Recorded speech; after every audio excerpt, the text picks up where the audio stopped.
আমার প্রিয় উস্তাদ, আমি দীর্ঘদিন রাজশাহী মার্কাজের ছাত্র ছিলাম। তখন প্রিয় উস্তাদ আব্দুর রাজ্জাক বিন ইউসুফের কাছে শিক্ষা অর্জন করার সুযোগ পেয়েছি, আলহামদুলিল্লাহ। আমি উস্তাদের গ্রামে আজকে আলোচনা করার জন্য এসেছি, আলহামদুলিল্লাহ।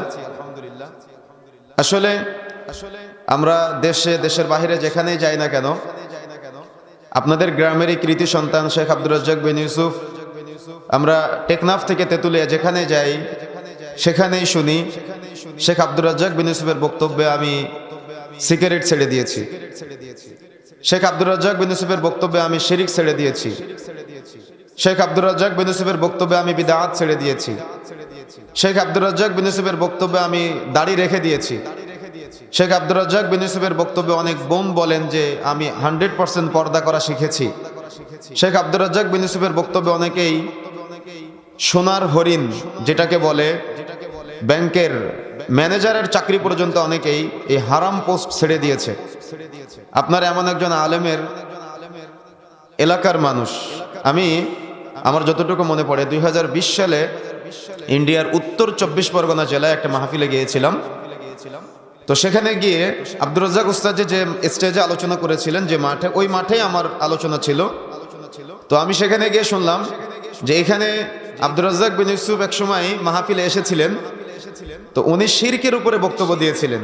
তো উনি তো এ ব্যাপারে অনেক কঠোর, আপনারা জানেন।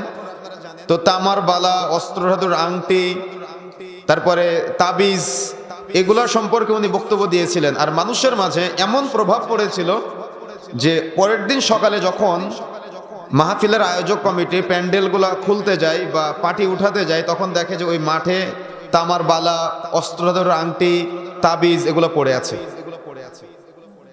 তো এমন একজন ব্যক্তির আপনারা অনেকেই সহপাঠী, অনেকেই ভাই, অনেকেই বন্ধু। আসার সময় দেখলাম উস্তাদের বোনের বাড়ি, আলহামদুলিল্লাহ। তো আল্লাহ রাব্বুল আলামিন আমাদের সবাইকে একসাথে জান্নাত দান করুন, আল্লাহুম্মা আমিন।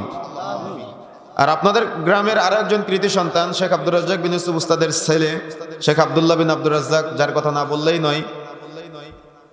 অর্থনীতি, রাজনীতি, সমাজনীতি, তার মানে প্রত্যেকটা সেক্টরে যার জ্ঞান অধিক, আলহামদুলিল্লাহ। গোটা বাংলাদেশে এবং দেশের বাহিরেও চমৎকারভাবে দাওয়াতি কাজ করতেছে, এবং গোটা বাংলাদেশে মুসলিম তরুণদের আইডল। অনেকেই তো নায়ক নায়িকাদের আইডল মনে করে, তাই না? কিন্তু মুসলিম ছেলেদের আইডল মনে করা দরকার আব্দুর রাজ্জাক বিন ইউসুফের ছেলে আব্দুল্লাহ বিন আব্দুর রাজ্জাককে, যিনি হলেন আপনাদের অনেকের ভাই, আপনাদের অনেকের সহপাঠী।